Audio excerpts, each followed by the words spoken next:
प्रणाम। ओम नमः शिवाय। मनुष्य स्वयं की इच्छा के अनुसार सभी विषयों से फल प्राप्ति की आशा रखता है और जब वह विषय या वस्तु इच्छित कार्य नहीं कर पाते तब गलत धारणा और निर्णय से व्यक्ति वही विषय से दूरी बना लेता है।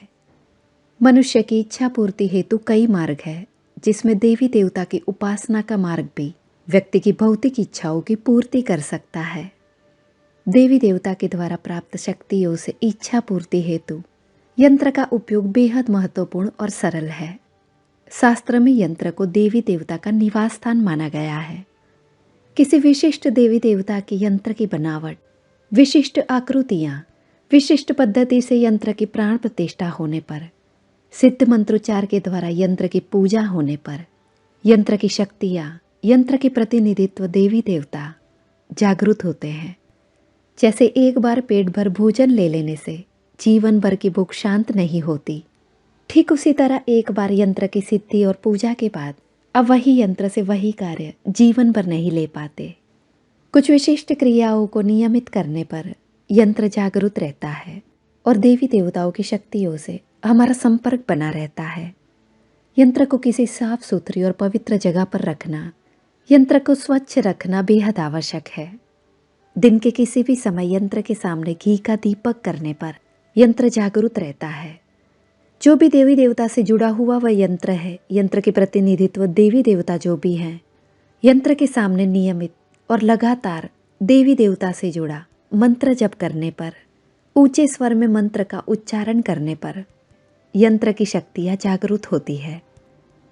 कुछ विशिष्ट दिन जैसे पूर्णिमा, अमावस्या, नवरात्रि, अष्टमी, नवमी, एकादशी जैसे विशिष्ट दिनों में यंत्र पर पंचामृत से बने दिव्य द्रव्य से अभिषेक करने पर यंत्र की शक्तियाँ व्यक्ति की इच्छा पूर्ति हेतु कार्य करती है।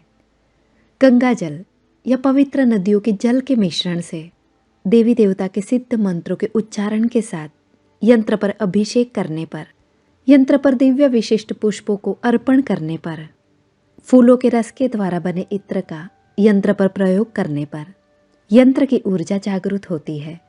समय के कुछ अंतराल में यंत्र की प्राण प्रतिष्ठा विधि को दोहराते रहने पर यंत्र के प्रतिनिधित्व देवी देवता प्रसन्न होते हैं। अगर प्राण प्रतिष्ठित यंत्र टूट जाता है या ऊंचाई से नीचे गिरता है तब उस यंत्र की ऊर्जा नष्ट होती है। यंत्र को सुरक्षित और पवित्र स्थान में रखना बेहद आवश्यक है। यंत्र पर धूल मिट्टी लगने पर, लंबे समय तक यंत्र के सामने धूप या दीप मंत्रोच्चार ना होने पर धीरे धीरे वह यंत्र निस्तेज होने लगता है।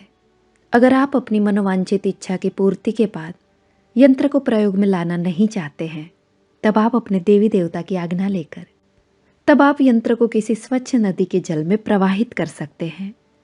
किसी मनुष्य से संबंध स्थापित करना जहाँ इतना मुश्किल है, वहाँ देवी देवता से संबंध बांधना कुछ असंभव सा लगता है, लेकिन देवी देवता के यंत्र के माध्यम से पूर्ण श्रद्धा और निष्ठा के साथ आप असंभव कार्य को भी संभव कर सकते हैं। हमारी सिद्ध भारत भूमि, जिसे देवताओं की भूमि कहा जाता है, किसी विशिष्ट आकृति से संबंधित यंत्र, किसी विशिष्ट रचना के द्वारा बना यंत्र, यंत्र के अधिष्ठात्र देव, यह सभी संयुक्ता हमें देवी देवता से सरल तरीके से जोड़ती है। प्रत्येक असंभव भूमि आपके लिए तभी कार्य कर पाती है जब आप उसमें श्रद्धा और भक्ति का बीज बोते हैं।